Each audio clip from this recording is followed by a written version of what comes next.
Speaking before the Conservative Party faithful, UK Prime Minister Boris Johnson made his pitch for the kind of Brexit his government wants to see. We are tabling what I believe are constructive and reasonable proposals, which provide a compromise for both sides. We will, under no circumstances, have checks at or near the border in Northern Ireland. Under Johnson's proposal, Northern Ireland will exit the EU customs union together with the rest of the UK by the end of a transition period in 2021. But the UK would leave the province in a special trading relationship with the EU until at least 2025. There won't be any customs checks on the border. Instead, they'll be set up at least 8 kilometers away on either side. The proposal replaces former Prime Minister Theresa May's Irish backstop plan. It would have kept the UK in the EU single market until the two sides signed a trade deal. Johnson's Northern Irish allies in Parliament have given his proposal their okay. But the government across the border is not on board. We've never been in the position of signing up to checks as part of a deal.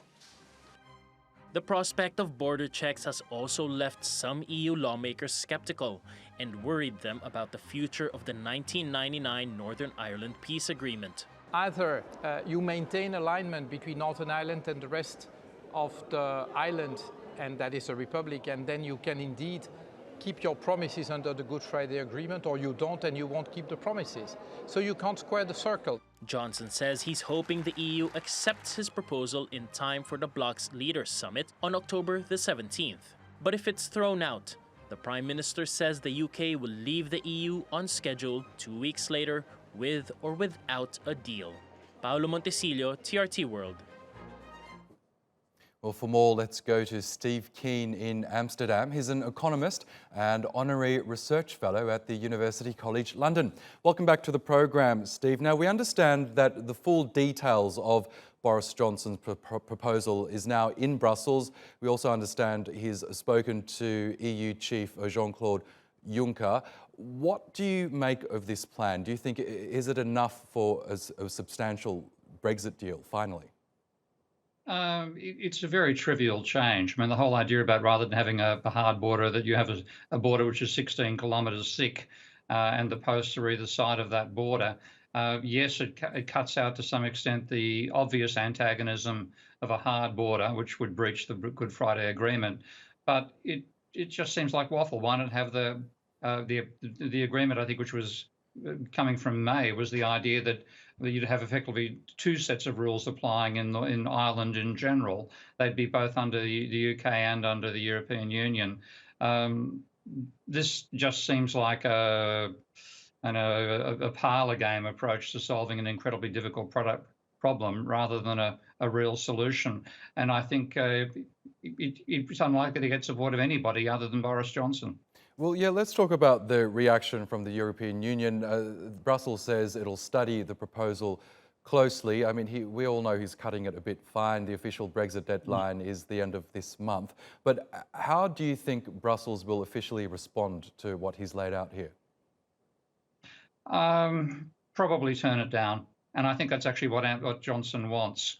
Really, I think if you try to analyse him by saying he's trying to achieve Brexit, you're going to be misleading yourself. He's trying to achieve a permanent status as Prime Minister of Britain and the United Kingdom. And what he hopes to have is an election where he can campaign against Brussels. And I think that's what this has all been set up to do.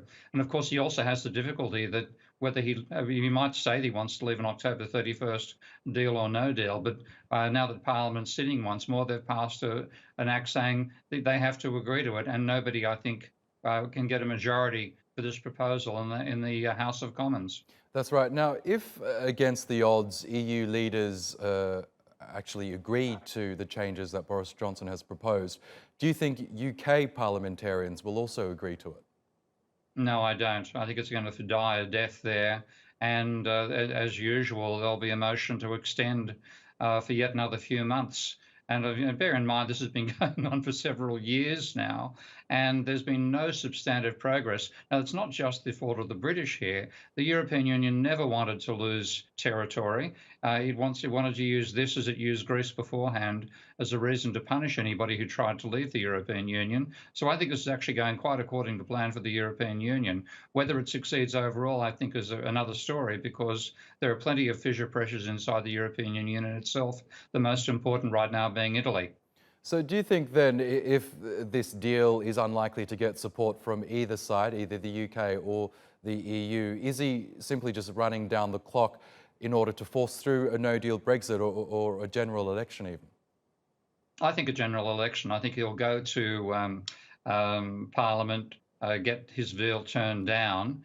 The deadline will approach and he'll have to try to call an election. The only way he can really do that, because of the Fixed Term Act that the British Parliament passed some years ago, is to actually write that act off, because there's no way he'll get a 2/3 majority voting for a new election, which is what's required under the bill. But it's quite possible to put forward a bill to cancel that act and say we go back to the previous situation where a Prime Minister could call an election at his or her will. And I think that's what he's going to put forward. I imagine that's what he's doing in the background right now, trying to get enough votes to get through a bill to repeal that act and then to call an election.